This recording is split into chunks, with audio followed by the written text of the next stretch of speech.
In Australia, 10 years after society has collapsed, a man named Eric sits alone in his car. After a while, he steps out and enters a small makeshift shelter nearby. Inside, he calmly pours himself a drink and sits in silence. At the same time, three men, Archie, Caleb, and Henry, flee in a truck after a robbery gone wrong. As they speed away, they argue about whether to return for Henry's badly injured brother, whom they left behind. Henry himself is wounded, and as his condition worsens, tensions rise. A fight breaks out between Henry and Archie, causing the truck to crash and become stuck. Archie searches Eric's nearby car, while Caleb helps Henry out of the truck. The three men abandon the truck and escape in Eric's vehicle.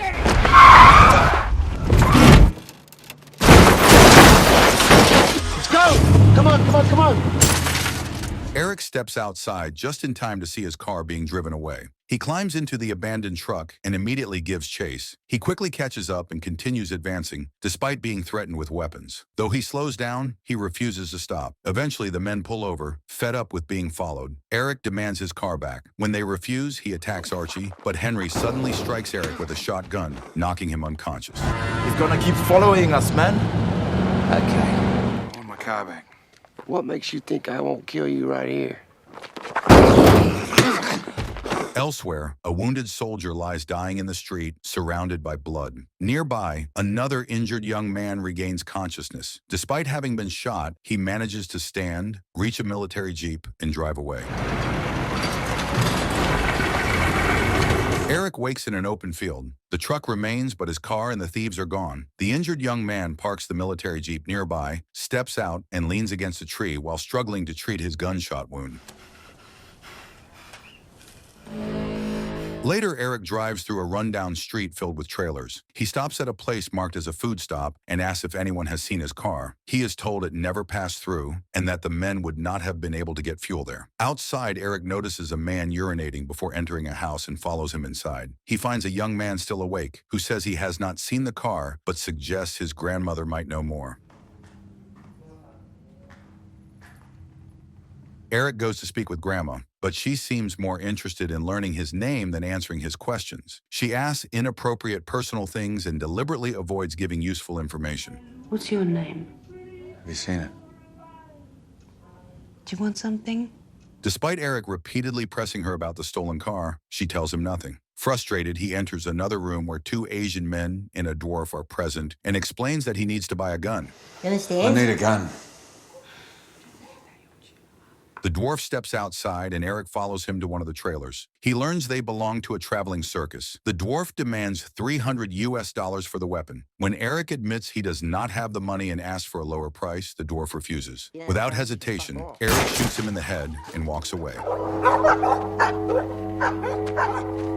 Armed now, Eric returns to Grandma and again asks about his car. She continues fixating on his name, calling him her baby when he refuses to give it. She finally says three men drove past the street outside her window. She describes what they drank and how they smelled, but confirms they never stopped or spoke. She remarks that Eric must care deeply about the car, and again asks what he loves and who he is. Eric points his gun at her, but she calmly pushes it aside and tells him to stop acting foolishly. He leaves without learning anything more. The only detail I can tell you is the detail that pertains to this place. No, you're just being rude. When Eric returns to the truck, he finds the injured man from earlier there. The man recognizes the stolen car and asks about his brother Henry. Eric demands to know where Henry is and threatens to kill him, but the man loses consciousness from his injuries before answering. Eric goes back into the food store, where he is held at gunpoint. The people inside refuse to help unless he buys something first. After he does, they finally tell him where he can find a doctor. You tell me where he is or I'm gonna kill you. Follow the road that looks like it leads to those hills. You'll get there.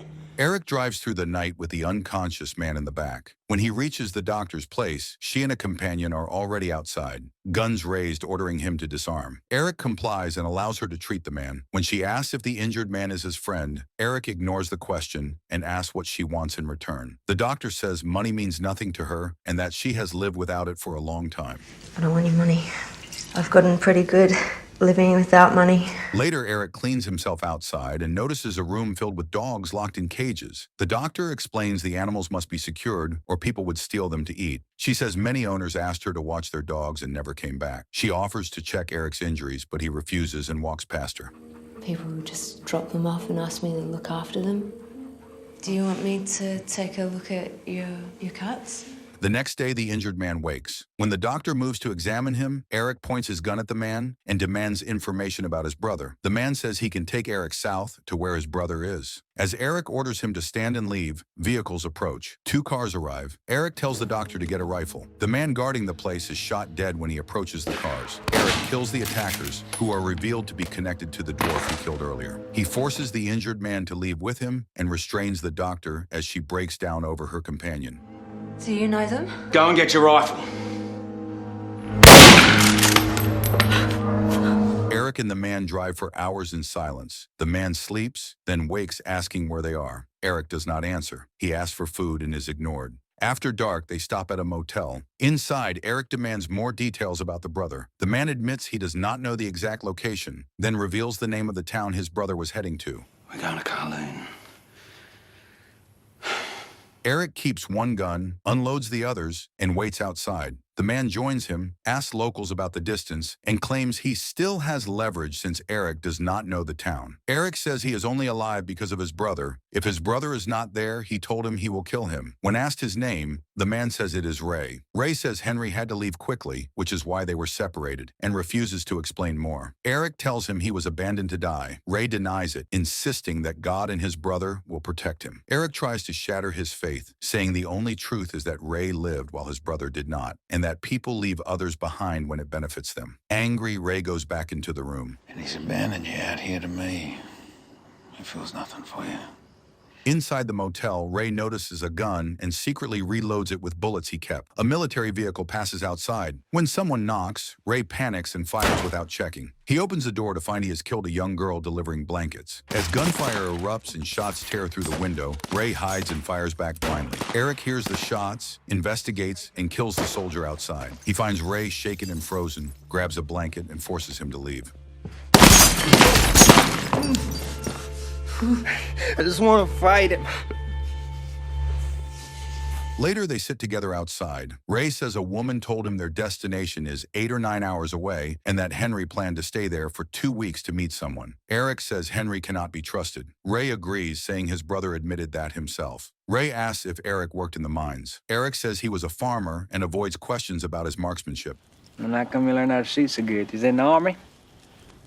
Ray tells a childhood story about growing up near a farm and his neighbors, saying he remembers it simply because it interested him. When Eric asks why he is telling it, Ray admits he is trying to stop thinking about the girl he killed but cannot. Eric tells him he should not forget, because the price of taking a life is carrying that memory forever.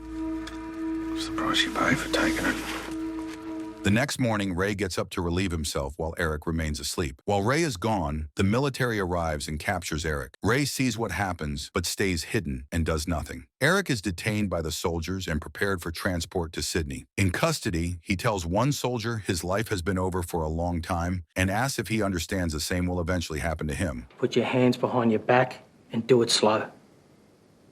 I know that. It's good that you know that. When Eric is told he is being sent to Sydney, he asks why he is not being executed instead. The soldier says he is following orders and claims it is for Eric's own sake. Eric explains that he once followed his wife after she left him for another man and killed them both. He says what hurt most was that no one ever came looking for him, as if his actions had no consequence, which felt worse than the betrayal. The soldier cuts him off, saying he does not understand. And that hurt me more than getting my heart broken. Gunshots are heard nearby, faintly present earlier as well. Ray suddenly appears and shoots the soldier. When Ray asks if he needs to shoot again, Eric tells him it is unnecessary. Ray frees Eric and they leave together. Ray excitedly explaining how he managed to reach the area and help him escape. They resume driving with Eric at the wheel. Ray offers to drive, but Eric refuses. Ray says he dislikes silence and mentions his wound is starting to hurt again. They stop so Eric can clean and rewrap it. Later, they stop for fuel, but the station only accepts US dollars, which Eric no longer has. Ray pays and buys extra ammunition for both of them.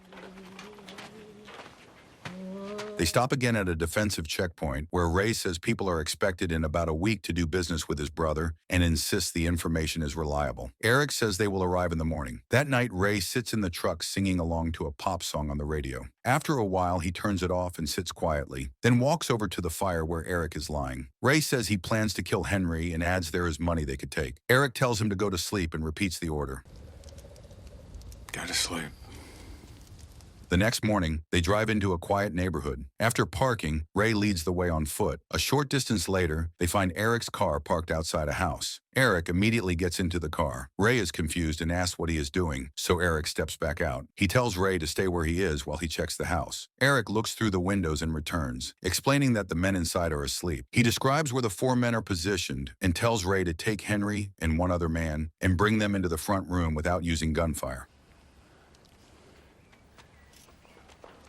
Eric enters the house and wakes Caleb and Archie. Meanwhile, Ray goes to another room where he finds his brother and a man they have not seen before. Ray appears unsure of himself but manages to wake Henry. Henry is confused to see Ray standing over him with a gun. Eric brings his 2 captives into the front room and orders them to sit with their hands pinned beneath them. Ray joins them. Henry suddenly pulls a gun on Ray and demands an explanation. Ray focuses on asking why he was abandoned. I wasn't dead and you left me there.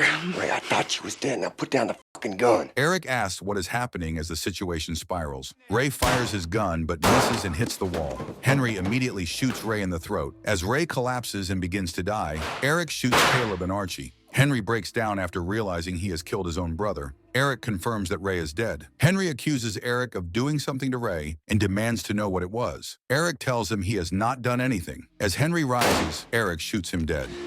Yes, you did. What'd you do to him? Eric considers killing the older man, sitting silently on the bed, but decides against it. He sits on the bed where Henry had been and begins to cry while the 2 men look at each other without speaking. Eric then drags all the bodies outside, including Ray's, and burns them. Afterward, Eric sits in his car and drives away. He stops after some distance and removes a shovel from the vehicle. He then opens the trunk and takes out the body of a dog wrapped in a blanket with flies circling it. Eric wanted his car back so desperately in order to bury his dog. He begins digging into the hard ground with the shovel.